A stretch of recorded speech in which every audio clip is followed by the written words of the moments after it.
Hey guys, and welcome to another podcast. Luckily for you guys, I am feeling so much better than last week. Tell you guys, I had a great 30th birthday. 30 feels basically the same as 29, but it does feel weird knowing the fact that I've actually lived for this is my third decade of life, though. Well, let's see here, actually, one, two. So yeah, I've lived 3 decades of life. This is starting my fourth decade of life. That's what it is.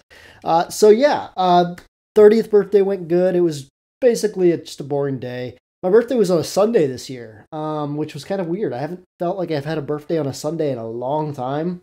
Usually my birthday is like on a Thursday or a Friday. Occasionally it was on a Saturday, but very rarely was it ever on a Sunday. So that was kind of weird. I don't usually do much on Sundays, so it just kind of felt like a boring blah day. We also got the first snow here in Northwest Ohio, so that was not fun. Nobody likes the first snow.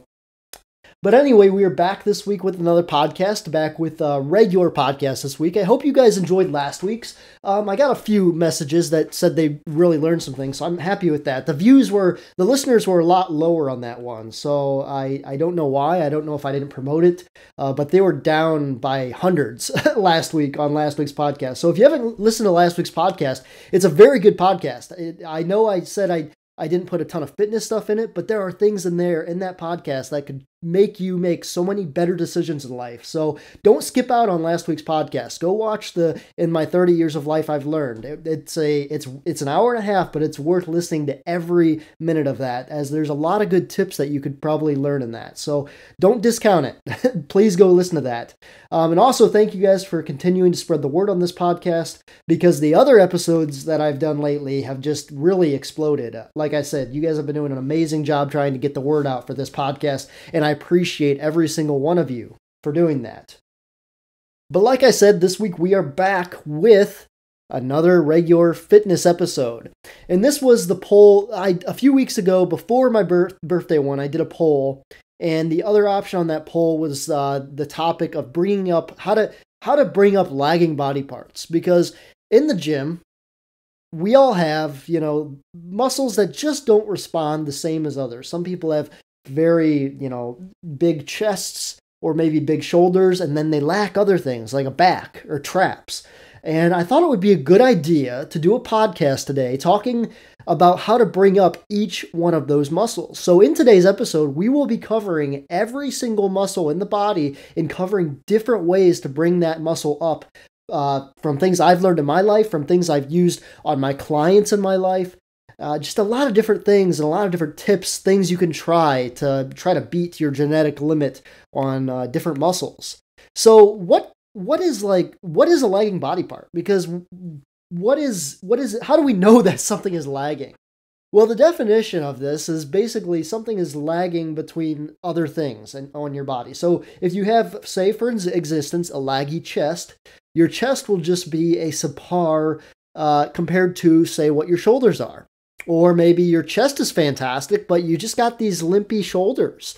Bodybuilding is an art. You have to remember that. Well, a lot of people think bodybuilding is a sport, and it's not. It's an art. It's one reason why I think I got fascinated with it, because I'm an artist. I in my life, I've always been an artist at things. I went to school originally for graphic design. As I've gotten older, I've lost a lot of my creativity. I don't know why that is, but I've always been an artist. And I think that's one reason why I love bodybuilding, because it is an art. It is an art of trying to create a body with the best angles, the best angles between each muscle, to the golden ratio. It's an art to create that. So when you have muscles that are lagging behind other muscles, you can really start to see them when you're trying to build your art piece. That's how I think of bodybuilding. Your body is an art piece. You're trying to build that art piece. Now, yes, you're going to have things that limit you, your genetic factors, which is a big factor. But there are things you can do to make the best out of your art piece and improve pieces of the art that are not going like the rest. It's the goal of doing this. The goal of bodybuilding is trying to create the most even looking body as possible. Big shoulders, a big back, nice good size arms, nice traps, big legs, create that V taper, but not get so big though that it's all out of good ratio. Look at the bodybuilders these days, for example. They're all bad ratios. They're way too big. Their waists are way too big. They don't have the X frame anymore. Look back at the golden ages of bodybuilding, though, like Arnold, Frank Zane, Sergio Oliva, Dave Draper. They had the beautiful X frame shapes, big shoulders, big back, tiny waists. Nice, good sized legs, but not so big where it takes away from the rest of the body. They had the ideal physiques. And that is what I always try to build for myself and for my clients. I never look at bodybuilders that are these days stepping on stage. There's very few that I like the look of them. They're way too massive. They don't have enough shape. Their symmetry's all off. Bodybuilding has gone down a lot from the good old 90s, 80s, and 90s. Those were the golden years of bodybuilding. And that's what I base all my training off of, is the 80s and 90s. I do a lot of methods from back then because that is the body, the superhero bodies they were just such the best. They were the best art pieces. You just can't lie. Arnold, his physique was just top notch, and it was top notch for a reason. He knew that getting too big was going to be bad. He knew when to slim down. He knew when to get bigger. He knew when to focus more on isolation more than compound.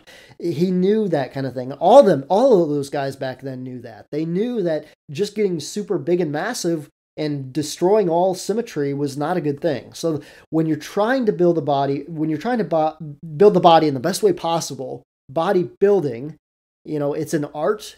And you've got to, if you are into that look too, if you're into the look of just looking massive and not with good symmetry, fine, so be it. You do you. But for me and everybody I coach and all my clients, and the way I train myself, I am looking at those golden ratio bodybuilders of the 80s and 90s that just had the best ratios, that were just amazingly aesthetic to look at. That is what you will get anytime you use my methods or my programs or anything that matter. If you're a client of mine, that is literally the look that you will end up with if you follow my methods, because I follow just as they did back then when it comes to nutrition, training, and all that stuff. I have learned everything I've learned from those 80s and 90s years of bodybuilding. So that's just a little tidbit in there. But there are 3 things that cause a lagging body part. And the basis of this podcast can be broken down into these 3 things. We will discuss much further into it, but it can be broken down at this root. The first one is not enough volume.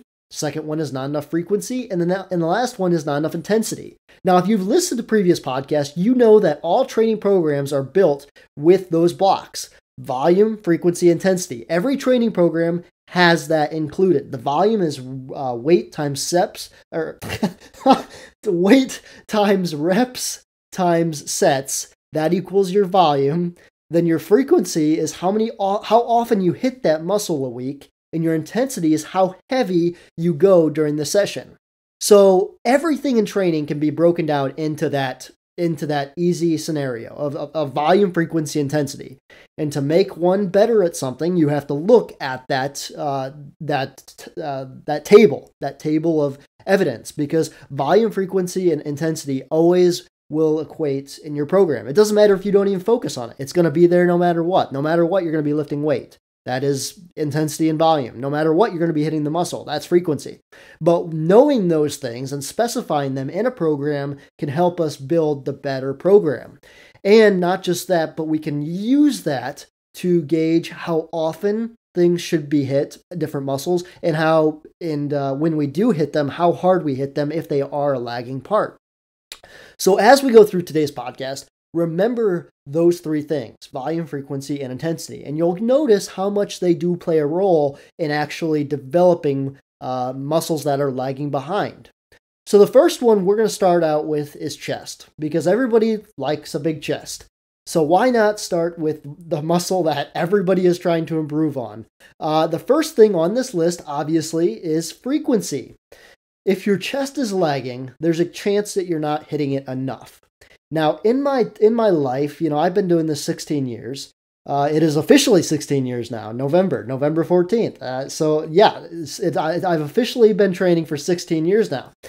So in my 16 years of training, I have I have brought my chest up a ton. My chest used to be a super weak point. But for me, what worked, one of the best ways in my early days was just training chest more frequently. I would train chest about 2 to 3 times a week, and that helped my chest develop fully.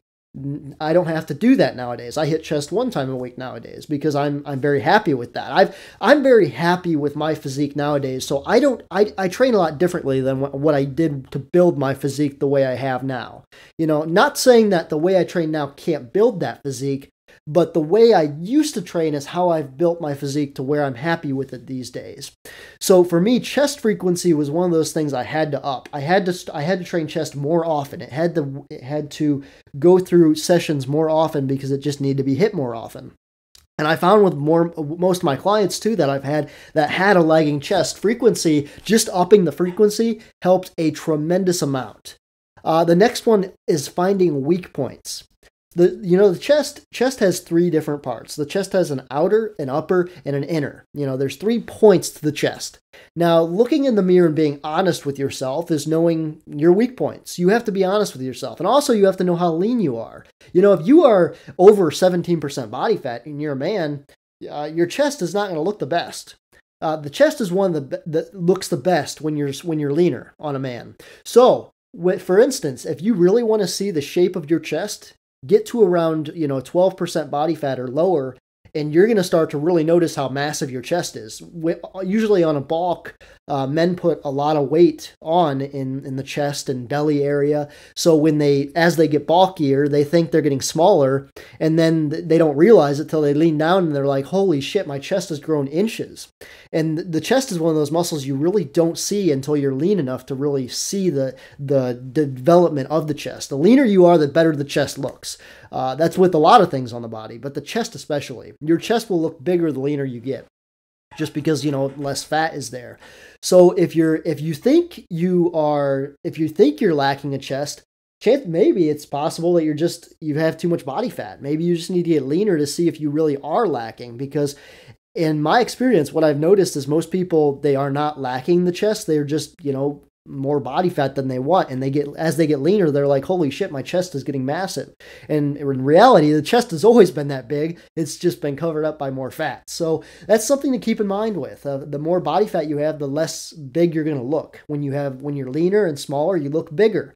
I'm not a big guy, but for instance, if I would flex and take off my shirt, I look massive just by a dimension aspect because I am very lean. I have lots of cut. I'm very cut. That is something I've built over time. My muscle density looks tougher too than a lot of younger people just because they don't have the amount of years that I've trained. But I'm not big. I'm not big by any means, but I have that lean and jacked look. And that just is because of angles. So if you think your chest is lacking, maybe try just losing some weight. It's possible your chest is massive underneath the fat that you're holding. The next one is front delts. A lot of people discount front delts because they think, when you're working chest, you don't want to use your front delts. You want to use your chest. But front delts, when your front delts are super weak, your chest is also weak. This is something I found when I strengthened my front delts, my pressing got a lot stronger. There was more base on my shoulder to push. The shoulder is the link. I call the shoulder the linking muscle because it links everything. It links your chest. It also links from your shoulders to your arms. It is the link between everything. It also is the muscle that links the arms to the back. It's the link between that. It's the one reason I warm my shoulders up for every single day, other than legs, of course. But I warm my shoulders up to train back because the shoulder is the link. So if your shoulders are weak, your front delts especially, your chest is also going to be weak on presses.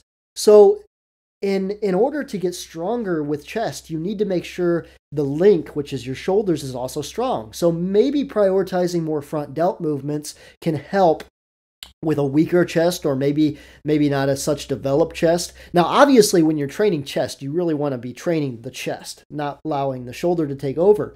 What I'm saying, though, is front delts can be a weakness, can cause a weakness for the chest if they're not developed enough. So that might be something you want to put more effort in your program is front delts. Needing a bigger base, rear delts and lats. So when people think of chest, they think of let's just work the chest. Let's just get a big chest. What you forget to mention, though, is the fact that when you're on a bench, what is supporting you on that bench? There are two things supporting you on that bench. Well, actually three if you want to break it down further. But those three things would be your traps, your rear delts, and your upper lats. Those three things are the base. They are the cement when you are on a bench. They are what keeps you tight. They are what keeps you powerful, and they are your base. If the base is weak, the bench is going to be weak. The press is going to be weak. So one of the things to make your chest better is to make sure you have a good base that you are pressing on or that you're doing flies on. Because anytime you're doing your chest, you're typically on your back more often than not, unless you're doing like standing cable flies. But even on standing cable flies, your rear delts are supporting the shoulders to keep the shoulders in place while using the chest. So even when you're doing a standing movement for the chest, the rear delts are also a big part of that. I say the traps too, because when you bench, you're putting the traps and the rear delts on the very top of the bench as you push backwards into the bench, which helps push the bar up. It's using leg drive, but the leg drive is generated by having that solid base. So if you have a weak bench, chances are your rear delts and lats and traps, for that matter, are also smaller. Really try to improve the rear delts, traps, and upper lats, and you're going to notice your bench not only gets better and stronger, but your chest will also improve because you're able to focus more on the chest as you press. Don't discount the base for the chest. The back is just as important. And in my early days, whenever I trained chest, I would do back too. I would superset chest and back all the time because I knew the importance of that. And you get to a point where you don't need to do that all the time anymore. But it is very important in the beginning days when you're building your physique, when you're building that base, to make sure you develop equally as much pressing, as much pulling, equally back to back, so you can have an equal base to a chest ratio. If your lats are big and your shoulders are nice and good size and your rear delts are good, chances are your chest is going to be phenomenal as well. I can guarantee that. Are you only bench pressing? Are you only bench pressing for your presses? Because if so, you are lacking a huge part of your chest. Your upper chest is the one part of your chest that is very difficult to develop. But when you get an upper chest developed, it looks phenomenal. Having an upper line on your chest and it digs through the center makes your chest look massive. If you're only hitting bench press for your main chest work, you are only hitting the lower and the lower and outer of your chest. That is the main things being worked on a bench press. Especially, if you have a good arch and whatnot, that is really emphasizing the lower and outer chest, which generally speaking, most men have on average without even training. If you look at somebody who doesn't even lift weights in the gym, chances are they are going to already have a lower and outer chest, just because that is naturally how the man's body is developed, just naturally. So why continue to push effort into that and not put enough effort into upper chest? Upper chest, when you work upper chest, you don't only hit the upper chest, but you also hit the outer and inner too. You do get lower to a little extent, not as much as say a flat bench or a decline, but you're really hitting when you do an incline, you are hitting the upper, you're hitting the outer, and you're also getting the inner too. People forget, but the inner is worked a lot on an incline. The incline is a very good way to hit almost the overall chest. In fact, you could have a great workout with just doing incline dumbbell press, cable fly, and maybe like a dumbbell pullover. That would hit all the areas of the chest with just those three exercises. Notice how I didn't even put a bench press in that, because the bench press, while can be a fun movement, to get stronger on, it's not the best for developing the chest. So if you have weaknesses in the chest, it might be better to look at doing some other movements and trying to, focus maybe more on incline, because you'll notice once you build that upper chest, your whole chest starts to look better. So that's just something to think about. I'm not saying that to not bench press. Bench press is fine. You can do that. I know a ton of people that love bench pressing. They love it. They love it. They love it so much. And that's fine. You can do that. You can build a great chest with bench press, but you can build a better chest by emphasizing incline. Just saying. Third head on tricep is weak. So for those of you that don't know, the third head of your tricep is the one that resides by your elbow. It's basically the healthy or it's basically the joint, that's the muscle tissue that makes a healthy elbow. When people have elbow problems, usually their third smaller part of their tricep, their third head to their tricep, is a weaker part of their tricep, because when that's weak, your elbow is weak, and when your elbow is weak, that can cause a lot of pain. So if you're ever having elbow pain, look to strengthen the third small head of the tricep. Now, not only is that for pain too, but it also helps a ton in bench press. When you strengthen that little teeny muscle, those little teeny, you can barely see this. I mean, when you have to be really lean to see the third head of the tricep really well. Because it's just a very small aspect of the tricep. If you have underarm fat, you're barely going to see it at all. But if you put your hand and you squeeze right behind your elbow and then squeeze your tricep, that let me think here. It feels like two rods coming down with a muscle in the center. Those two rods, when those rods are strengthened, your bench press has a more sturdy push. Now think about that. Your elbow is a link there. Just like the shoulder is a link to the chest, the elbow is a link too, because you're using that to move the weight. You're using that to move the barbell. So if you have small third head of the tricep, your press is going to be weak because your elbow is going to be weak. You want to make sure your elbow is just as strong as your shoulder. So to do that, the third head of the tricep needs to be worked on. One thing that I love doing for third head of the tricep is, and I've been progressing a lot on this lately. In fact, I've been getting back up into where I used to be with this exercise, but they are called Titan presses. Mike O'Hearn is the one that created these. Basically what you do is lie on an incline bench, have the dumbbells sitting on your chest, your elbows out wide, pointed to the back of the room, and you're going to push the dumbbells up with that small head of the tricep only, and lock them out into a parallel motion up, without throwing your arms out to the side. So you want to go straight up with it. Just look up Titan press or O'Hearn press. Mike O'Hearn is the one that created these. I love them though. I use them a lot on arm day because they are just such a strong strengthener for triceps. Some of my powerlifting clients that I have these programmed as a secondary movement after their bench press, because it helps them really keep healthy elbows for bench press. So it's a good secondary exercise after bench press because it really hits those triceps, lights them up. And also when you get that people think the third head of the tricep is not impressive. When you get a third head of the tricep, your whole upper arm looks a lot bigger. The third head of the tricep is so important. It's also the weakest head, but it should not be discredited because it is a very powerful head to work. Because when you have a powerful third head, that small head of the tricep, everything becomes stronger. Especially all your pressing becomes stronger because your elbow just becomes like a superhuman. So that's something to think about. Not doing enough flies. I know tons of people that don't do enough flies in their chest work. They just do different presses. And while presses do work the chest good, the fly is something that engages the whole entire chest throughout the motion. And a lot of times I feel that if people are having a hard time just engaging the chest and they're using too much shoulder and whatnot, I find that having them do flies, they actually have a better chest workout.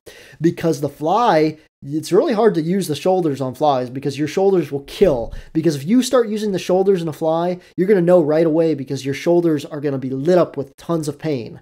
So you'll know real quick. That's how a lot of beginners, I like to work with a lot of beginners with just learning how to engage the chest, because a lot of beginners cannot figure out how to engage the chest on a press.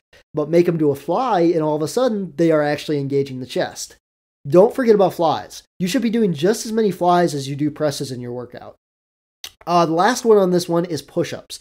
Do not discount push-ups because you think they are not needed. If you think you're doing all these presses, you don't think you need push-ups. This is something I found in college when I was looking at different muscle intensity or activation for different exercises. But what I found was the push-up actually was one of the most engaging exercises for the chest, because when you do a push-up properly, and most people, struggle with getting the push-up form proper, but when you do get a push-up form proper, you automatically engage the chest throughout the whole entire motion. And it's not just that, but the push-up is a very, very good exercise. Decline push-ups or incline or regular, doesn't really matter. Push-ups are something you should throw in your program every now and then. I'm guilty for not doing these very often. I used to, after a good chest workout, try to pump out a lot of push-ups. And then, I got lazy or something and then stopped doing them as often. But push-ups, done through the day, this is something fantastic you can do. If you have a lagging chest, maybe every couple hours or something during the day, just do some push-ups. If you're just wherever you are, push-ups are a great exercise. They really are, and you can throw them in anywhere. Gravity is the only thing you need, and guess what? Gravity is all around you. So you have that ability to just knock out some push-ups anytime during the day. I know some people that really improve their bench press too by just throwing in push-ups throughout the day. It's something that can help. The more frequency of the chest, the better. That's something that correlates with all that. The more frequency, the more times you work chest, it seems to be the more better developed it is too, to a certain extent. And along with all that too, guys, don't forget volume and intensity too can also be modified too. Maybe you're training chest already a couple times a week. Maybe you're just not doing enough volume. Maybe you need to just do more sets, more working sets, more up reps, maybe some, or maybe too, you just need to go heavier too. Sometimes chest doesn't get activated until you get to a heavier weight. Think about flies, for example. Doing flies with 30-pound dumbbells it's hard to engage the chest, but you grab the 50-pound dumbbells and now all of a sudden the chest is getting really engaged. So maybe that's something too. Maybe you just need to go heavier on some motions too. So that's all I have for chest. It's kind of funny. I would think I'd have more for that because chest is a weak point for a lot of people. But those things I mentioned probably will take your chest to a brand new level. I'm telling you. Next is back. Obviously, back was going to be next because back is a very important muscle. In fact, it's probably one of the most important muscles to make you look like a superhero. I've always told somebody, if I can make your shoulders look wider and your back look bigger, you will look like a superhero, even without big arms. That is just the two body parts that can really make you look like a superhero. That's why there's so much emphasis in them in any of my programs. First one, of course, is going to be frequency. It is the first one on every one of these because frequency is the number one thing you can tinker with, especially when you have a lagging muscle. Usually you up that. So frequency is going to be the number one thing. Up your back frequency. If you're only training back once a week, start maybe throwing it in twice a week. A back day and also a chest and back day. Or maybe a shoulders and back day if you like doing shoulders and back together, along with just a regular back day too. Having back be its own day. I see too many people not giving back its own day. I'm blown away by this. I have always thought back was one of those muscles that was best when worked alone. It's one of the reasons back is worked alone because back needs to have enough rest between sets. It needs to have enough intensity. I see a lot of people just, supersetting back with other things and thinking they're getting a good back workout. And sure, you're hitting your lats. Sure, your lats are getting worked. But back is one of the biggest muscles of the body. It's the second biggest. Your legs are the biggest, but the back is the second biggest muscle in the body. The back needs its own day. The back needs to be trained, with not supersets, but straight sets. Maybe supersets like as a finishing exercise or something, but don't do supersets on back day. Back needs to be trained single set, enough rest time between sets to be able to give it your all. Back is not an easy muscle. I see too many people using back as an easy day. Back is not an easy day. Back needs to be high volume, high intensity too. Training too light on back day is a recipe for disaster. You got to have enough weight to make the lats want to grow. The lats will only grow if you command them to grow with enough weight. The lats need a lot of volume. They need a lot of intensity. That's something that I found on me too. Especially, when I wasn't training them heavy enough and whatnot, they just weren't growing as much. Think about, for me, I didn't start training in a gym till 2014. All till then, I power lifted in my basement, and I had access to weighted pull-ups and whatnot, but I didn't have pull downs or anything like that. I just did a bunch of bent over barbell rows and weighted pull-ups. And my back was pretty impressive, but once I started going to a gym in 2014 and having, pull down machines and cable rows and I could hit it from all kinds of angles, my back blew up. My back is my best feature. It is my number one feature. It's the thing that I continue to improve on still to this day. And I don't think I have hit my back potential yet, size-wise, in my genetics yet. I'm probably close, but I probably haven't hit it just quite there yet. I still think I can improve on it more. It's one of those muscles I feel I can. But it is something that just needs more emphasis and more effort to it. Not training with high enough intensity. 5 reps. Don't be afraid to train back. Do some heavy pull downs with like 5 sets of 5, or maybe some heavy rows, some bent over barbell rows. I can't do any type of barbell row anymore with my back because of my herniations and my discs. But back in the day, I found great density was built by doing some real heavy sets of 5 with bent over row. Don't be afraid of training in the lower reps for back. I see a lot of people just do like 15s to 20s, and it's like, sure, you're doing a lot of work, but how much is that actually trying to tell your back to change? Because if you're doing 15 to 20 reps, chances are you're not going very heavy. And if you are hitting 15 to 20 with heavy weight, congrats, that's awesome. But that means you can just go heavier on lower rep work. Your back needs to be one of those muscles that needs to be trained in all rep ranges, just like every muscle. I didn't put that on this list, but every muscle you train, you should include all rep ranges. 1 to 3, 3 to 5, 5 to 7, 7 to 10, 10 to 15, and occasionally 15 to 20. All rep ranges can be beneficial with whatever muscle you're training. Back is one of those muscles that can really be mixed up. You can do all kinds of shit with back. If you've never done really heavy pull downs where you have to really swing to get the reps, play around with it. I found my best back growth happened when I started to learn how to swing the weight efficiently, because I have this on this list too, I'll get to it here in a second, but swinging on back day is not a bad thing. In fact, swinging can actually utilize more muscle recruitment in the back than just doing strict back. You ever notice and see the people that just do very strict back movements? They are afraid to go too heavy. They do very strict back movements. They do things very slow and controlled. Well, look at those people's backs. Chances are they don't look very impressive. Why? Why is that? Because the back is an angry muscle. Too many people think the back is like this muscle that grows with constant tension and clean form. The back is a lion, guys. The back is a muscle that is engaged the best when getting rough and tough with it. Look at the best backs out there.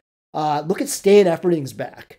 Look at Mike O'Hearn's back, for example. Watch them train back. They don't do these little slow reps with this controlled motion and controlling every rep. They're swinging the weight.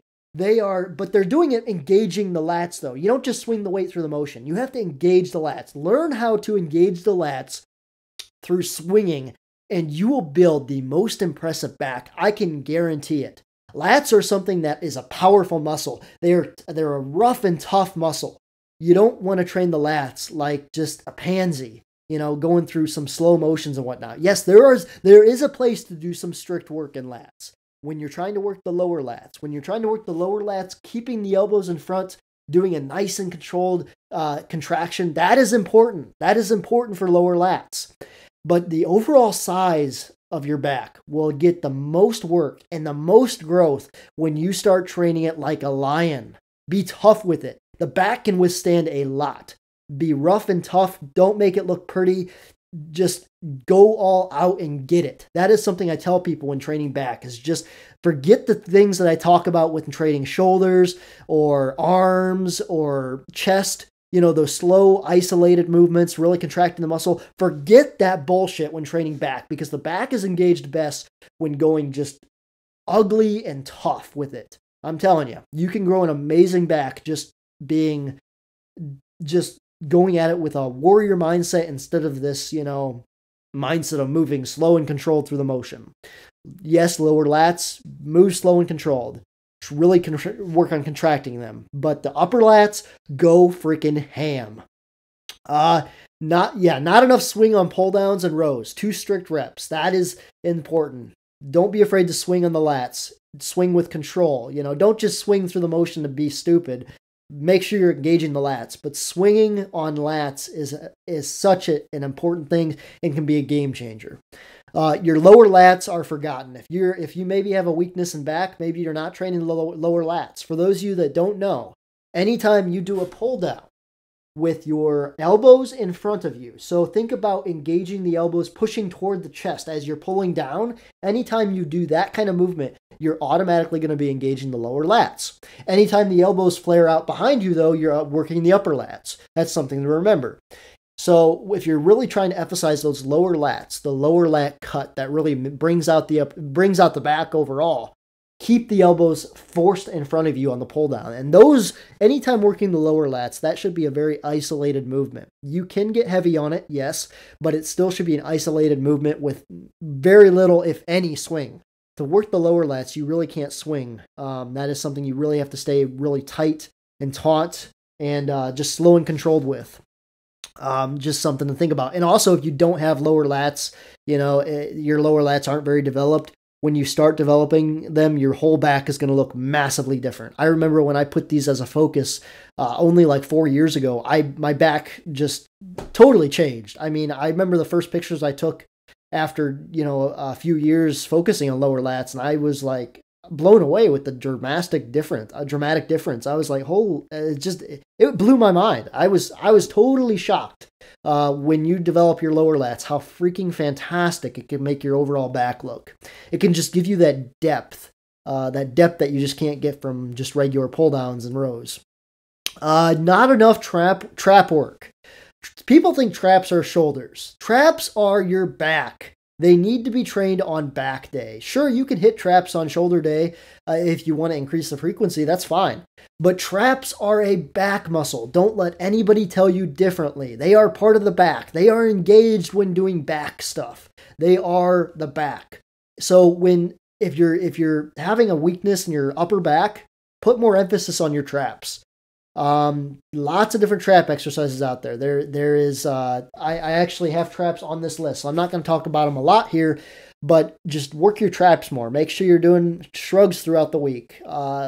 Just emphasize traps. When you have bigger traps, your whole back looks massive.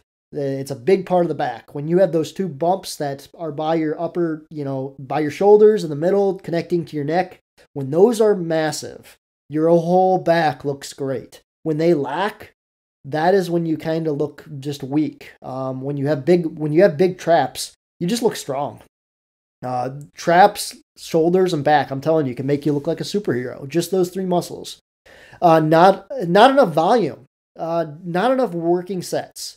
There's a lot of people that think, or I guess I get some talks, people say, you do too many sets and too many reps or too many working sets for back.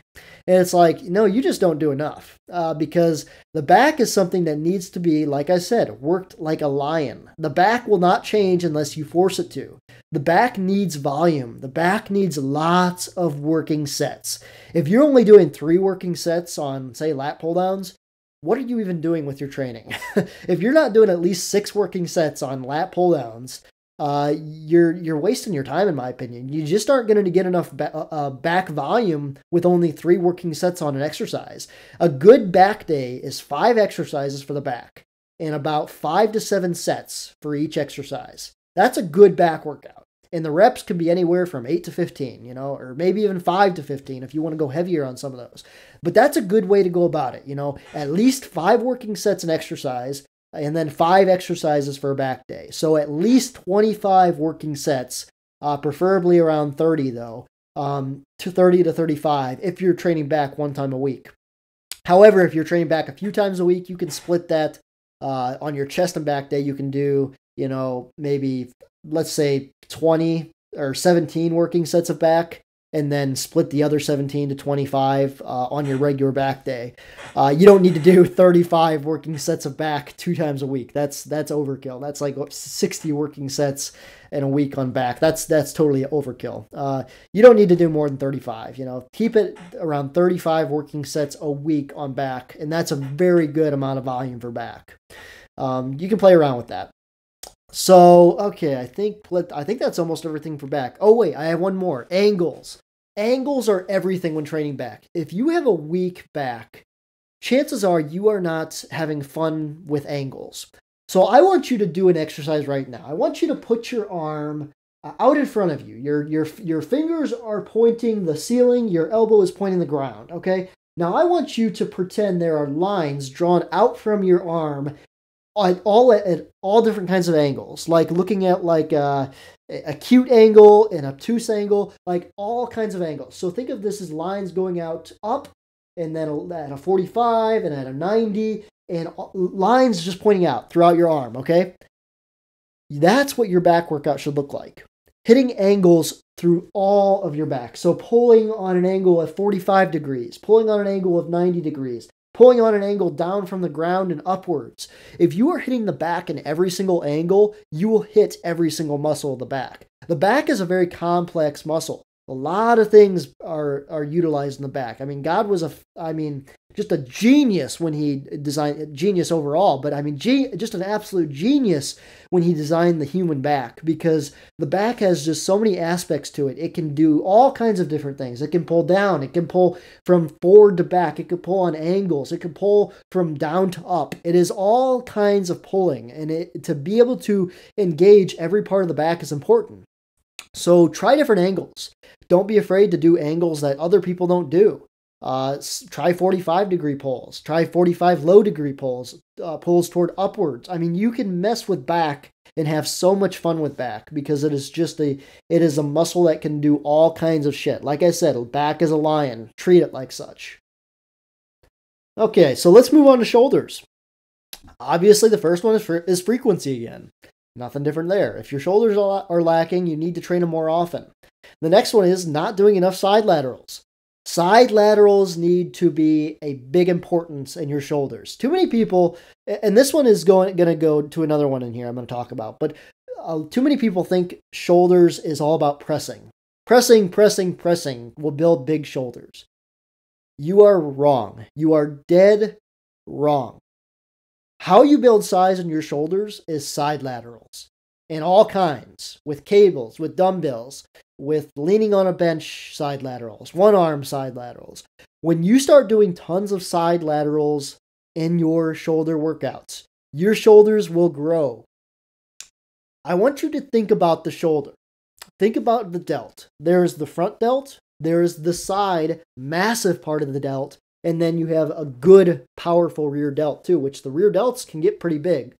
A lot of people think they're just this small, little teeny muscle. They're a lot bigger than you think. Why do most people put so much focus on presses? Presses work. You see that little strip in front of your muscle? If you don't know what I'm talking about, take your shirt off and look in a mirror right now. Look at the front delt. That little strip that comes down in off your chest into your arm. When you do presses, that is the muscle you are working. That little section, that's it. That little teeny section is basically all that's being worked during a press. Isn't that amazing how much effort you're thinking that people think they do all these presses will build big shoulders. The biggest part of the shoulder is your side shoulder, the side delt. How do you work the side delt? Side laterals. From bringing your wrist from your hip up into the air.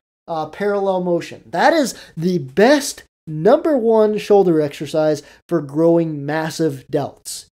I say that again. Side laterals are the number one thing to build massive delts, not presses. Not presses. Side laterals. That is why the next thing on this list is not knowing how to do a proper side lateral. I see this so many times, and I'm sorry I'm yelling, guys, but this is ridiculous. I still to this day, even people I train with don't know what a side lateral is. They do this weird funky thing with their shoulders and pull the weight back, or they're going too far forward with the weight. A side lateral is this, guys. Okay, stand up. I'm going to do this with you. Stand up, put your wrist down on your side, on your hip, slightly and forward. Now, all I want you to do is raise your arm out toward the side.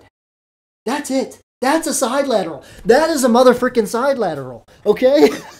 I get so worked up with this because it is the most easiest motion to do in a gym. But you see people doing this the most asinine ever. I mean, it is one that makes me want to bang my head against a wall more often than not, because most people don't do side laterals properly. There are very few that know how to do a side lateral. It is not raising the weight to the front. It is not jerking your elbows back and pulling with your rear delts. It is literally raising your hand to the freaking side of your body with a weight added to it. That is all. That is all, guys. But when you learn how to do this very simple motion, and when you learn how to do it getting heavier with weight and stronger too, your delts will blow up. They will literally blow up. Having weak side delts is the reason people's shoulders are small. This is something when I learned how to do properly. The side lateral, when I learned how to do it properly and build up strength with that lateral, my shoulders blew up. Learn how to do a side lateral. It is one of the most important exercises I do in my programs, because what did I say? When you have big side laterals, you look like side delts, you look like a superhero. So put more emphasis in side laterals. If you're not doing at least 8 sets of side laterals in your shoulder workout, don't even train shoulders, because you're training a front delt and maybe you're doing some rear delts. If your shoulder workouts are mainly just presses, though, you are really wasting time, because guess what? Anytime you do a chest press, you're working your shoulders already. Your front delts are being worked on any chest exercise. So why do tons of extra presses? Make most of that shoulder work in your workout for the side delts. Also, wide upright rows, work the side delts as well. They are a great exercise to do too. So that is why I put so much emphasis on side laterals. Learn how to do them right. They are one motion, such an easy motion, such a motion that feels so good too when you learn how to do it right. It shouldn't feel wonky. It shouldn't feel stupid. It should feel powerful, and it should also just feel right when you do it. Think about pulling with your elbow, not with your rear delts, not with your lats, not with your legs. Like literally, I see people do the most horrendous, stupid things when trying to do a side lateral. When people train with me, or if they have trained with me, they know that I emphasize side laterals, and I will make fun of you if you don't do side laterals properly, because I see it so oftenly done so wrong all the time. It's not a hard movement, guys. Learn how to do it right, because it will take your shoulders to another level. The next one on this list is literally do more side laterals. I wrote that again. That's how important they are. Try with cables. Try sitting down on a bench doing side laterals. Try just doing really lightweight side laterals and finishing out your workouts with sets of 30. There are so many different things you can do for side laterals. So important. Presses don't build the shoulders as much as you think. I talked about that. Make sure you put focus into the rear delts. The rear delts are a huge part of the delt. Like I said, many people think they're this little teeny strip behind the shoulder. No. When you have massive rear delts, your lats look way more better. You start to look 3D when you turn sideways. That rear delt will give you a totally different look when you get it developed properly. Try training rear delts first in a shoulder workout. That's a fun thing to do. Try going really heavy with them. Too many people go light with rear delts. Rear delts are part of the back. And what did I say? The back is a lion. Train the back like a lion. Train the rear delts like a freaking lion. Stop putting so much effort on this little teeny strip in front, because that strip is only going to get so big.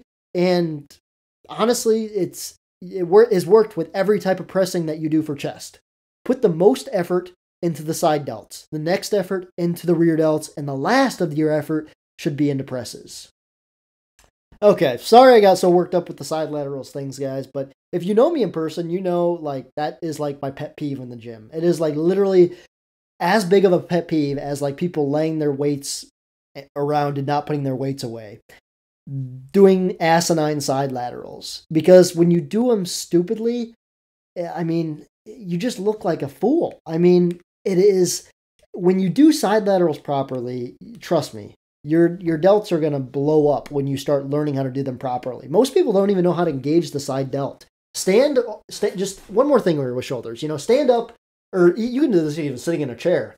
Now put your hand and push on the side delt. Now try to push your hand outside of your body. You notice how the side of your delt engaged? That's what you're trying to do during a side lateral. You're not trying to jerk backwards or jerk forwards or jerk, with your legs or something. I don't even understand. You're not trying to bend over, all this weird shit that I see people do. All you're doing is raising your arm to the side with weight.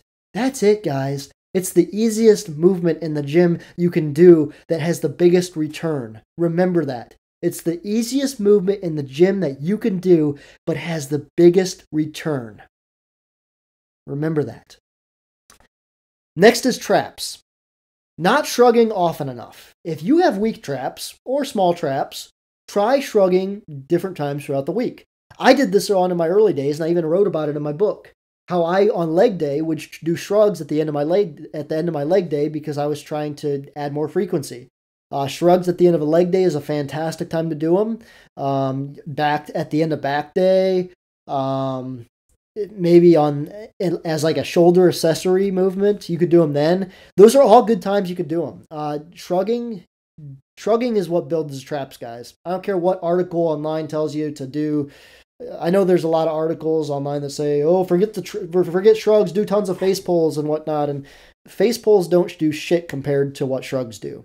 The traps were designed by God to literally hold heavy weight and move that heavy weight to certain places. That's why people that do farmers carries and whatnot have such big traps. Now, I don't do farmers carries. I can't with my spine the way it is, but farmers carries is a great definition of why the traps grow. The traps grow anytime the traps are stretched. Not doing enough stretching movement through the traps or just doing the upper movement and holding at the top and letting it bounce on the bottom, that's a bad thing to get into. Allow the weight to pull the traps down to really stretch the traps out. The traps are engaged a shit ton at the bottom of the movement when the traps are stretched. Not at the top, but at the bottom. Now the top, yeah, you can squeeze at the top too, but I found most of my size was generated when I allowed the weights to hang longer than I did at the top of the motion. That's something that I've learned that can really put size on your traps. Not shrugging heavy enough. You got to go heavy, guys. The traps are never going to respond with light weight. The traps literally were designed to carry heavy weights to places. That's literally what they were designed for. That's literally the purpose of traps. So if you're not giving enough heavy enough weight for the traps to grow, to signal to the body to grow, they're not going to grow. Try going heavier. Try keeping the reps to the 8 to 10. Try not to go, to the 15 rep range. 15 is just too light. 8 reps works really, really well on shrugs. Not letting the weight hang long enough. That's like I just said. Not letting the weight hang at the bottom of the motion long enough. That's very important to do. Bouncing reps. If you're just bouncing the reps, you're wasting your time. Don't be the guy that looks like a chicken, just having the huge 100-pound dumbbells or 300 pounds on a barbell and just doing little bouncing reps. That ain't gonna do shit for traps. Traps, like I said, should be, a big, nice hang, let it hang at the bottom, and a nice controlled shrug upwards with maybe like a second pause at the top, if that, but have it hang at the bottom more than the top. I'm telling you, that will literally make your traps grow. And that's really all I have for traps. Notice all of the trap advice I had was shrugging. There's actually one more on here.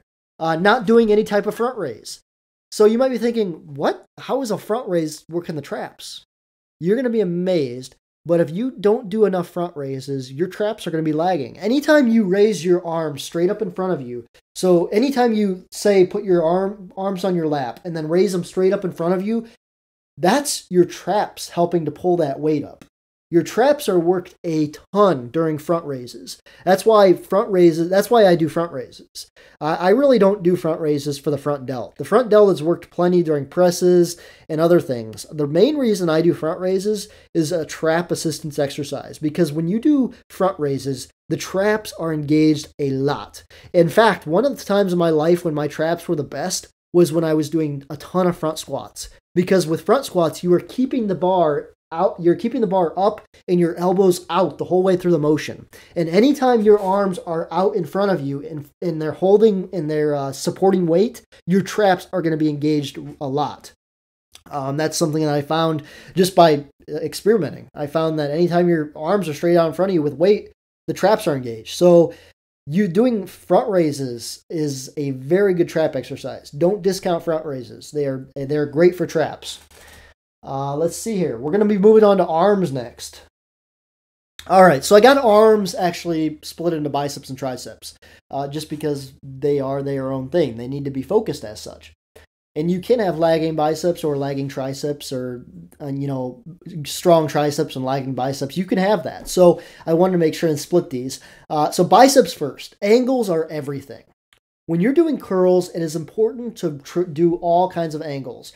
Have some curls where you're curling wide, making the weight or the dumbbells outside of your body, curling in toward your body with your arms out, or maybe with the hanging over an incline dumbbell or hanging over an incline bench, having your elbows on in front of you, curling. Mess with the angles. Don't think you always have to keep the same angle when doing bicep curls. My biceps really improved when I started mixing up angles. So just try that out. Do more drag or incline curls. Anytime your bicep is behind you when you're curling and you curl into your armpit, that is stretching the bicep the whole entire motion. Like you are literally stretching the bicep through the entire motion. You can't go crazy heavy when you do, drags or inclines because you're in a stretched position through the whole motion. And if you really want to, put some size on biceps, focus having your arm in that stretch position. You're going to notice a great difference. Use bicep, not the shoulder. When you curl, you should not be engaging your front delts. Maybe going a little bit heavier, doing some swing reps and whatnot. That's fine. You can, use a tad bit of shoulder there to help get the weight up. That's fine. That's not going to kill you. Cheat reps, they're beneficial. But don't do it all the time. Don't always engage your shoulder through curls. The purpose is when you're doing curls is to train the biceps, not the shoulders. Go lighter. Sometimes you just need to go lighter for biceps. I found some of my best bicep growth happen when I just didn't care so much about the weight and just went lighter. Go heavier. Sometimes you just want to go heavier, and sometimes you need to go heavier. Sometimes you just need to make the biceps want to grow. Try going heavier. Train in the 5-rep range on biceps sometimes. Mix it up.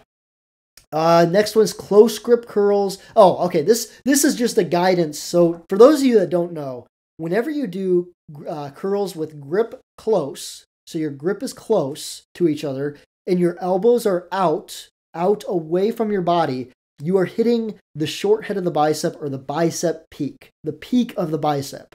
So the flexing part, when you flex and make a bicep muscle, that peak, you are really emphasizing that peak. It's the shorter head, okay? Wide curls, on the other hand, whenever you do wide curls with elbows in tight toward the body and your hands are wide, you are hitting the long head of the bicep. You are hitting that long extension part of the bicep, the long head of the bicep, the big meaty part of the bicep. When you stretch your arm out it's just your arm is massive, or if you're trying to get massive arms, that is the longer head of the bicep, and that is done with more wider curls. A lot of people don't know that, but that is the truth. It's important to do both. And then the third part of the bicep, people think, third part, the bicep only has 2 heads. Well, that is true, but you are forgetting about the forearm, where the forearm attaches to the upper arm. This is called the biceps brachiosus. And when you work the biceps brachiosus, your whole upper arm starts to be wider. So you ever notice those guys with big biceps, when they stand sideways, their arms look massive, but when they stand straight to you, they look small?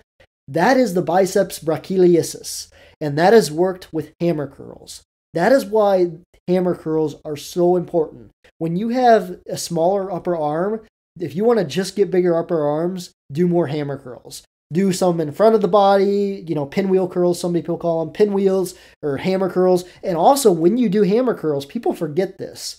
The wrist should always be driven outside of the body. So whenever you're doing curls, you naturally like to keep a strong wrist, okay? Natural, strong martial arts wrist, as I like to call it. The wrist you would use to punch somebody.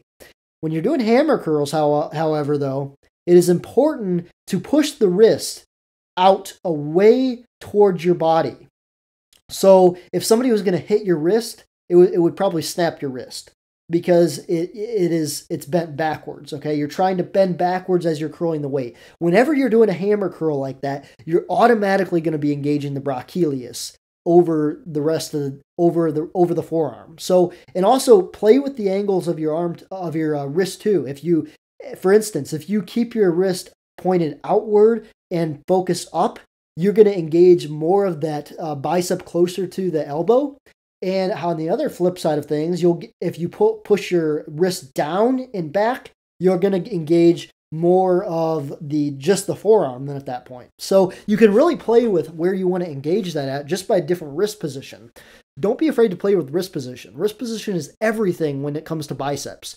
Sometimes, when you're doing bicep curls, letting the wrist hang lower, like during a drag curl can be a really, really beneficial thing. You can get more squeeze in the bicep.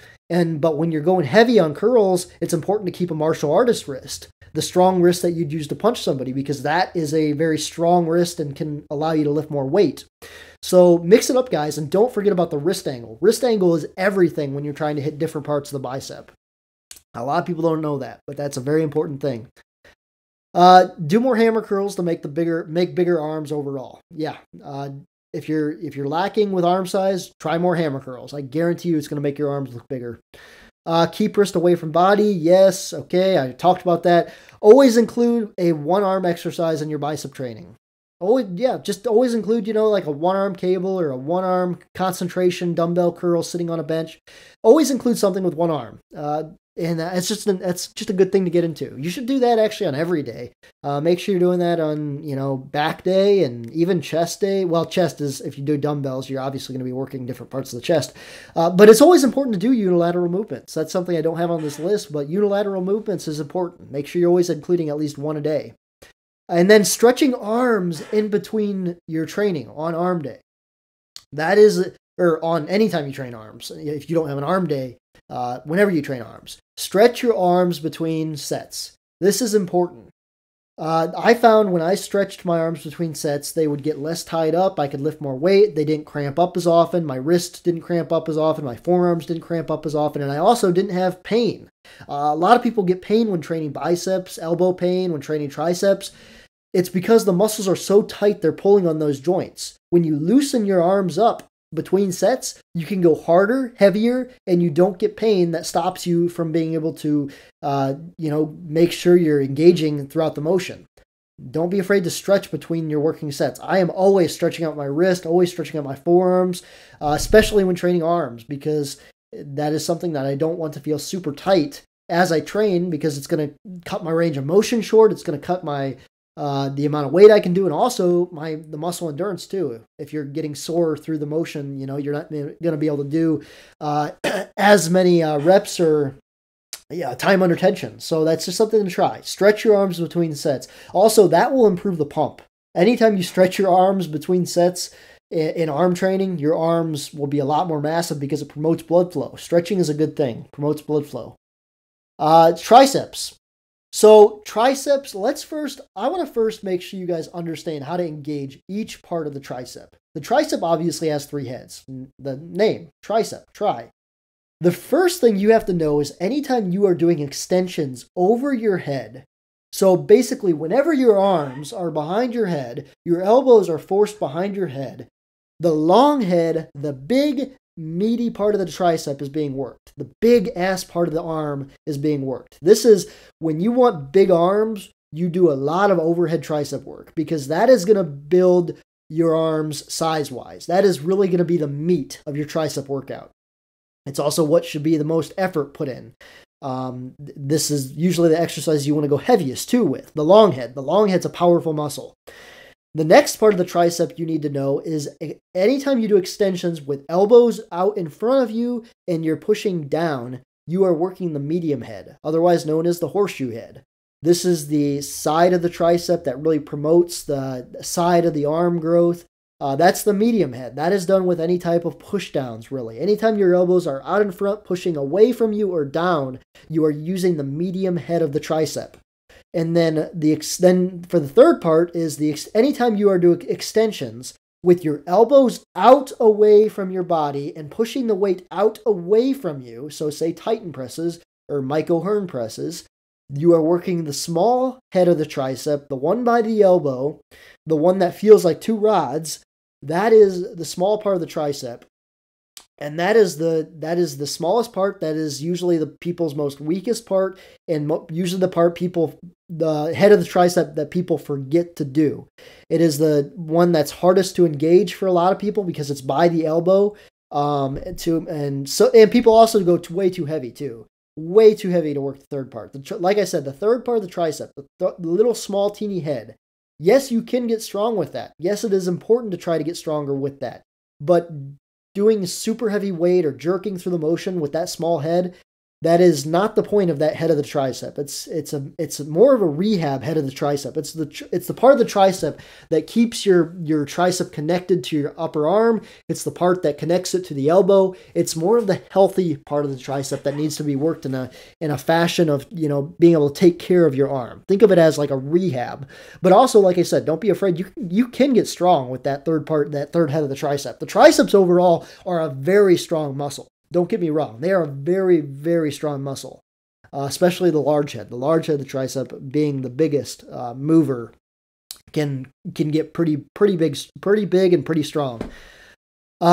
So anytime you want to really emphasize the upper arms, you have to look at it as what part of your arm is the weakest: the longer head, the shorter head, or the very small head of the tricep by your elbow. You have to think about what, for you need the most. Most people would just benefit from doing more overhead work. More overhead work is what gets the size of the triceps. It really improves the upper arm. It gives you those big-ass arms when you put the arms over your head and do a double bicep. That is the meat of the tricep on the bottom of your arm. That is the long head, and that is done with a lot of overhead work. Don't forget the small third head. It allows for healthy elbows, helps keep the chest and shoulders in place for presses. Always include a one-arm exercise, just like biceps, or just like anything for that matter. Always do something with one arm. Don't just do barbell everything or non-unilateral work. You want to make sure each tricep is getting a good amount of work on it so it can grow evenly. Reverse grip pushdowns can cause the long head to be used. So a lot of people don't know this, but if you're doing a pushdown, let's say if you don't have access to something where you can go do over your head, or maybe the weights don't go that heavy and you're trying to do overhead tricep extensions. An easy way to engage the long head on a pushdown is flip the wrist and do reverse grip. Anytime you do reverse grip pushdowns, you are utilizing all three heads of the tricep. It's pretty amazing. It's pretty fascinating, actually, especially when you look at this work on a muscle diagram. It's pretty fantastic to see the difference when you flip your hands. People think that it works the same part of the tricep. It doesn't. Those people don't know muscle anatomy and how the triceps work, because when your hands are overhand and push, like I said, you are using the horseshoe part of the tricep and your elbow part of the tricep. The long head is not really being used at all, but the second you flip those hands and reverse them, the long head of the tricep starts to be used too, and you can actually utilize all three heads of the triceps in a pushdown. It's pretty fantastic.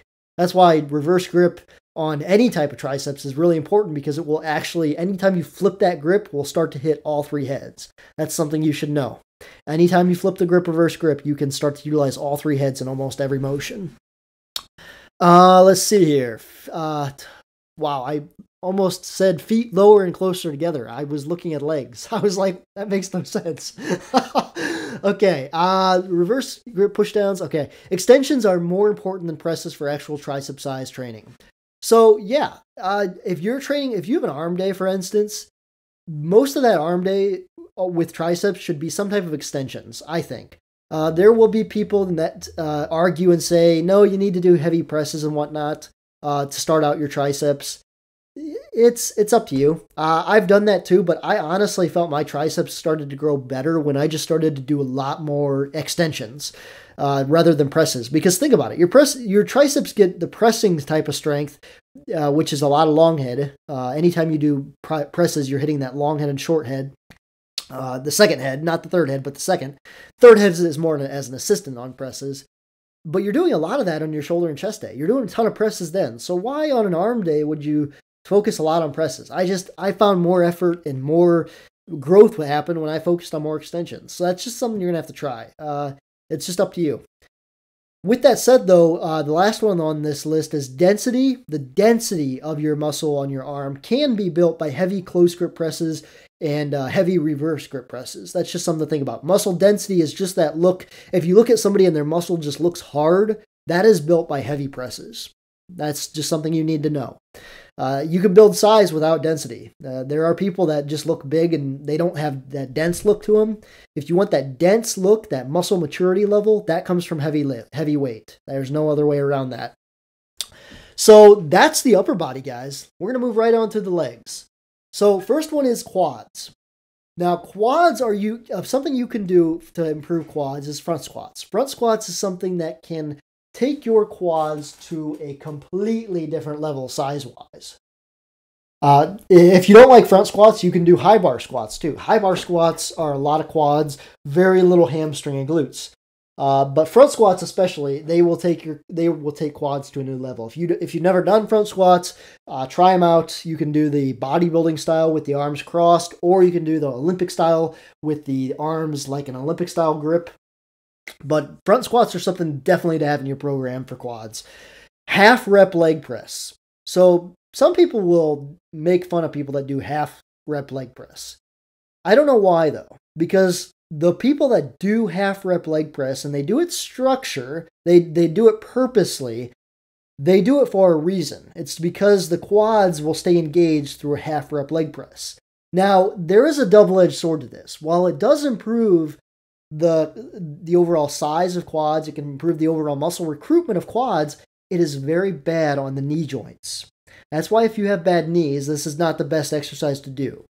Anytime you're doing just a little jerking motion with the leg and with a lot of weight is very bad on knees. It's very bad on knees, especially if you have knee problems in your family. I have knee problems in my family. So this is something I have to program very cautiously because too much half rep leg press will cause knee pain. That's just something to remember. If you have healthy knees, maybe not. Something to experiment with because half rep leg press can be really, really taxing on the quads. Can really take quads to a new level. But like I said, is it worth the knee pain though? That's, I don't think so. But like I said, it can be beneficial. Try it out. Leg extensions and angles are everything. So on a leg extension, most people don't know this, but the position where you put your feet and where you point your feet engages different parts of the quad. Imagine that. For example, if your feet are pointed straight, you're going to be working both sides, the outer and inner part of the quad, pretty evenly.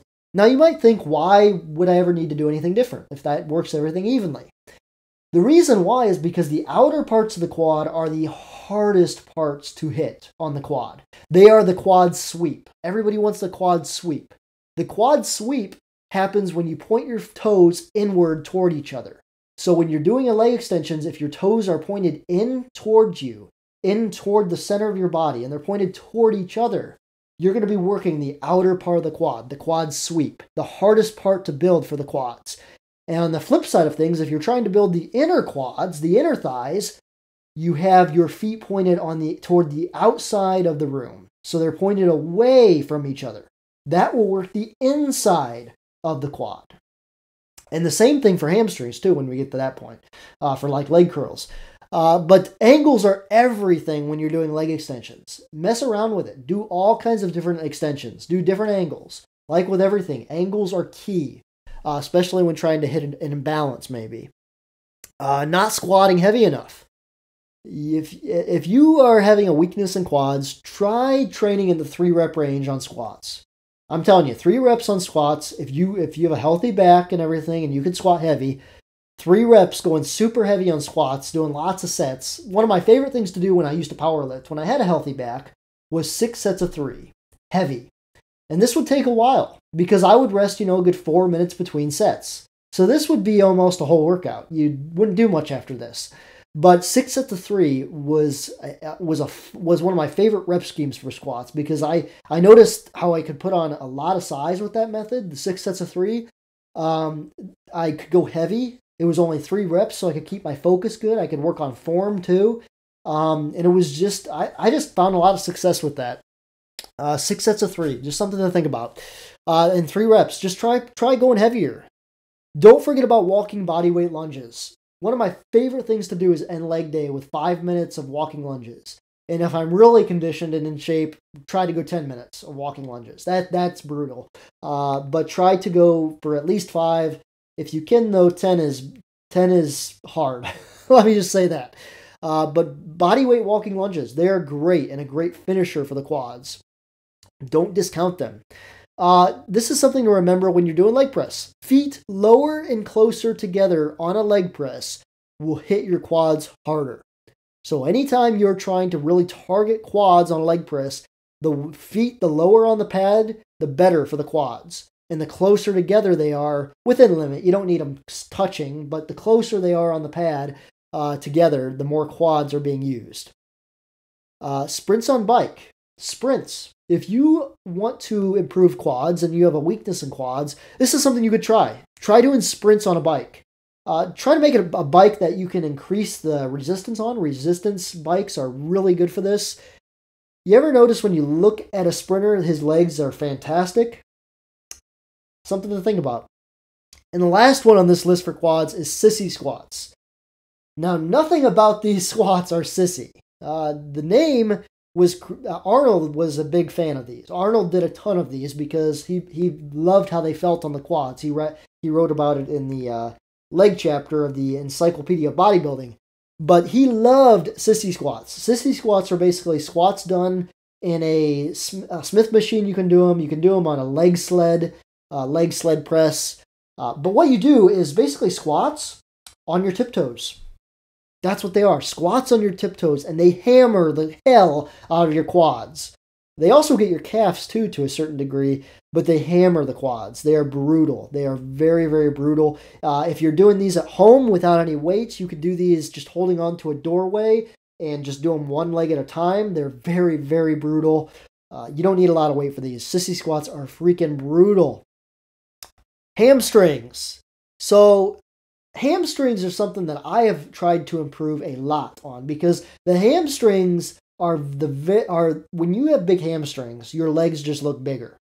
They're more meatier, they have more meat to them, they have more curve structure to them. When you turn sideways and do like a side twist with hands on hip with a lat spread, your hamstrings puff out and give you that nice 3D look. They're very important to have. Hamstrings are important to have. So it's something that I've really tried to in the past couple years to really improve on. And one of the things that I learned from John Meadows, R.I.P. He was one of my favorite bodybuilders. It's too bad that he's gone, but he would start out, and he had this method to improve hamstrings by starting out with leg curls on leg day and doing a lot of sets of them to start your leg day out when you're fresh. And he would do a lot of leg curls. So try starting out your leg days with leg curls. You can do them later on in your workout too, but start out the day with them. They get your knees warmed up, they get your glutes a little bit warmed up, they get the overall legs warmed up. After a good bicycle warm up, they just feel good to do. Try it out. They might take your leg days to a whole new level. Also, when you do squats, John Meadows mentioned about this, is when you do squats, if you do leg curls before the squats, you have more padding on the back of your legs as you go down, because the back of your legs are going to be pumped up. And when you do a squat, you're using the bottom of your leg, to propel you out of the hole. So if the back of your legs, your hamstrings are pumped up going into squats, your squats are going to feel stronger. You'll have a stronger base, and probably you'll move more weight for the day as well. Just something to try out there. Try 6 to 8 reps. Don't be afraid to train hamstrings with 6 to 8 reps. Go heavy on hamstrings. Hamstrings are one of those muscles that can really be worked differently from higher reps or lower reps, but they really respond great with high reps or with lower reps. So just try that out. Something to try. More rep ranges. Hip thrusts. Hip thrusts not only work the glutes, guys, they work the hamstrings too. Hamstrings, glutes, and a little bit of lower back. One-leg cable leg curls utilizing angles. So angles again. We were talking about, leg extensions with angles can hit different parts of the quads. This is the same with leg curls. Anytime your toes are pointed inwards toward each other and you're doing a leg curl, you are working the outer part of the hamstring. So that outer part, the side that protrudes from the outer part of your leg. A lot of people lack this, but when you get this, it really makes your legs look a lot bigger. One of the reasons why, too, that people lack this is because it sucks doing leg curls with your toes pointed in. you can't do nearly as much weight. It's a very weak position to put your hamstrings in. And the opposite side of that is if you want to target the inner thighs, inner hamstrings, the feet are pointed away from each other, so out towards the sides, and doing leg curls. That's something to remember. And you can target different angles. You can do this one-legged at a time on a cable. It's up to you. But angles, once again, are everything, just like in almost all the muscles. Let's see here. One-legged leg curls. Oh yeah, okay. This is a big one. This is a very important one. Straight leg and Romanian deadlifts are not the best exercises for hamstrings. I'm going to say that again, because a lot of people think they are. A lot of people put a lot of emphasis into straight leg deadlifts, and I think they think it works them because how good it stretches them. But it's more of a stretch movement, and it's more of a glute exercise than a hamstring movement. The majority of your hamstrings are worked the best during leg curls. Most of your hamstring work should be leg curls. Think about that as your biceps. When you train your biceps, are you trying to stretch them constantly to make them grow, or are you doing curls? You're doing curls. The same for your leg, the biceps of the leg, the hamstrings. Curls are the best exercise to build the hamstrings. They just are. Not to say that Romanian deadlifts and straight leg deadlifts are bad exercise. They're not. They're good, but I think they're better for the glutes and lower back than I do for the hamstrings. So if you're trying to emphasize hamstring development, put more focus on the curls. Wide leg, low bar, slow descent squats. The wider your legs are and the slower you go on a squat, the more hamstring utilization will be utilized during the movement. Just something to remember there. The negative position on a squat going down is when your hamstrings are being tightened, and then at the bottom is when they release. The stretch reflex happens, the quads fire, and then the weight flies up. That's the dynamics of a squat. Feet higher on a leg press with legs wider will hit your hamstrings harder. So you can hit you can hit your hamstrings on a leg press. A lot of people think it's just quads. If you want to hit your hamstrings, put the legs more higher on the pad and the legs a little wider. You'll hit your hamstrings a lot more. On to glutes. First thing for glutes is many guys listening to this, I think, are just afraid to hit glutes. I think guys think that glutes are not needed. Glutes are a female muscle. So guys, the glutes are a huge part of your body. That's one of the reasons that makes the legs such a big part. The legs are the most massive part in the body. And the glutes are a big part of that. The glutes are a freaking powerful muscle. They are very important to have. Glutes help keep your lower back healthy. They help. They're the link to your hamstrings and quads. They are the power of a squat. When you have a powerful glute and you're doing a low bar squat, they are the power that comes out of a squat. Glutes are important. They are important to have. They are a stabilization muscle for any time you do any type of standing press or anything standing for that matter. That's with a heavier weight. Your glutes will be a very good support muscle. The glutes are important, guys. Do not be afraid to hit them. Hip thrusts. Hip thrusts are the one important movement that any guy should be doing. Hip thrusts are super important for overall a healthy lower back. They're a good assistance exercise to squat and deadlift. And also another one that motivates guys to do hip thrusts is don't forget about the bedroom, guys. Any girl that you're with is going to appreciate the hell out of you once you can hip thrust over 400 pounds. Trust me, it takes your bedroom life to a whole new level. And women will be very impressed with you. So that is something that should motivate you to try hip thrusts because it will take your sex life to a new level. I'm just saying. That is something that can really help you out.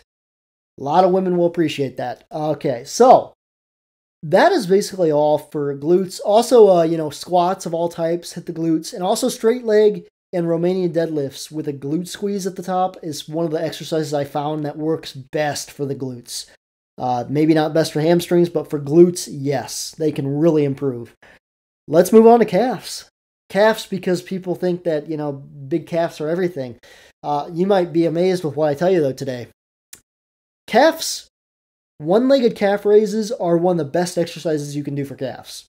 When I was in quarantine and I didn't have access to, leg presses and doing calf raises on leg sleds and stuff like I do at the gym, I did tons of one-legged calf raises. And I was able to actually grow my calves so much during quarantine that I stopped really doing any weighted calf exercises. Now, there are occasions I like to do some heavy calf presses or have heavy calf raise presses on a leg press.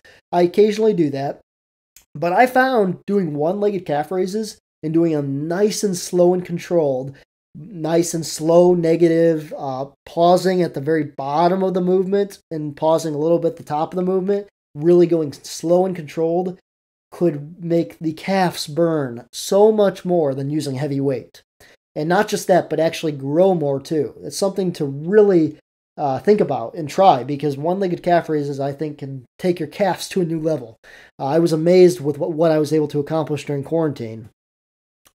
Seated calf raises is a useless calf exercise. I know people that will say, oh, I built a ton of size with seated calf raises. Well, okay, fine, but I bet you could have built just as much size or more size with standing, because guess what? The ankle is not meant to do that under pressure. Seated calf raises are horrible on ankle health. They are horrible on ankle health. Let me repeat that. They are horrible on ankle health. If you have ankle problems, seated calf raises are one of the worst exercises you can be doing. Because whenever your legs are in a bent motion and the weight is pushing down on the top of the knee, through the calf, through the front of the leg, and anytime there's pressure on the calf when your leg is bent like that, that is horrible on your ankles. And not just that, but if you do a lot of those, you'll notice how your ankle flexibility becomes horrible and your squat form gets worse and worse. I've seen a lot of people screw up their squat form by doing too many seated calf raises.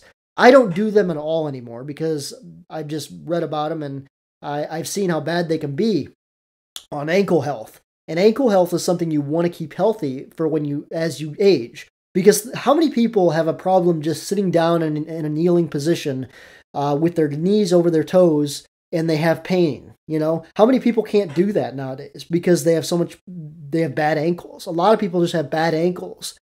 Well, seated calf raises are not going to make your ankles any more better. They're going to make it worse. It's just something to remember. So if you already have bad ankles, definitely stay away from this. And if you're starting to get bad ankles, stay away from this. If you have healthy ankles, stay away from this. Seated calf raises, you can build just as much size or more size by doing standing calf raises. Seated is just useless. Don't do them. It's not worth the trade-off. Keep your legs as straight as possible when doing a calf raise. For the calf to engage all the way through the motion, you need to have a straight leg. Keep your leg as straight as possible through the whole motion. Try not to bend your leg. And once again, all rep ranges. Try training calves in the 5 to 8 rep range with super heavy weight, going super slow. Try training them in the 15 to 20 rep range. And then try burning them out 50 to 100 reps. Calves is something you can really have fun with. They are boring muscle to train, though. Don't get me wrong. I hate training calves. Abs. Let's talk about abs. Because everybody who knows me knows I have a strict opinion on abs. And the first one on here is stop doing stupid ab exercises. You know that cable twist with your arm out or something like that? Or I don't even know what people do nowadays. It's a waste of time. It's a waste of time. Anytime you're, weighted anything with abs is dumb too, in my opinion. Training abs with weight is a dumb thing. The only thing you need to develop good abs is 3 different exercises. This is it. Crunches, leg raises, and bicycle crunches and a lot of reps, body weight. That's all you need. The best abs in history were the 80s and 90s bodybuilders. They all had fantastic abs, and they never trained abs with weight. They did tons and tons of crunches. They did tons of leg raises and tons of bicycle crunches. That's all you need. That's all you needed for abs. It's that simple. Stop doing stupid core, push down cable things, twists with the cable, whatever. You don't need it. It's a waste of time. Frequency. If you are lagging in your abs, maybe you just need to up the frequency of your ab training instead of 1 time a week, 2 times or 3 times a week. I try to hit abs, at the end of my workout 3 times a week. Lately, I've been slacking on that. I got to get back to doing better on that. Lots of reps. Do lots of reps. This abs is something that responds best with doing, hundreds of reps. My ab workouts, I will do 300 to 500 reps total. And then this is the last one. Try eating less food. Chances are you have a great set of abs. You just have too much fat covering it up. Try eating less food. Eat less food, get leaner, and you'll be amazed. Your abs will come out. Everybody has abs. And that's all the muscles, guys.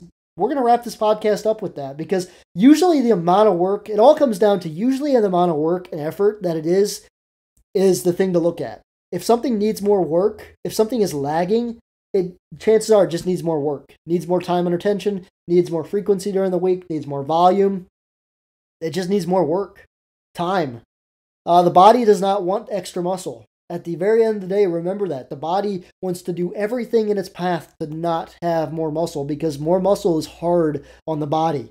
It's hard because it burns more calories. It's harder on the heart. So the body is going to do everything it wants, everything it possibly can to avoid putting on extra muscle. The only way to improve that, to put on muscle, is to command the body to grow by increasing volume or maybe frequency and intensity, or a little bit of all of them in a healthy manner, trying to make the body grow. Genetics. You cannot forget about genetics. They play a huge part in your overall bodybuilding. Some people will never have an amazing back. Some people will never have an amazing chest or shoulders. You can get to be, and you can improve that over time, but genetics do play a huge part.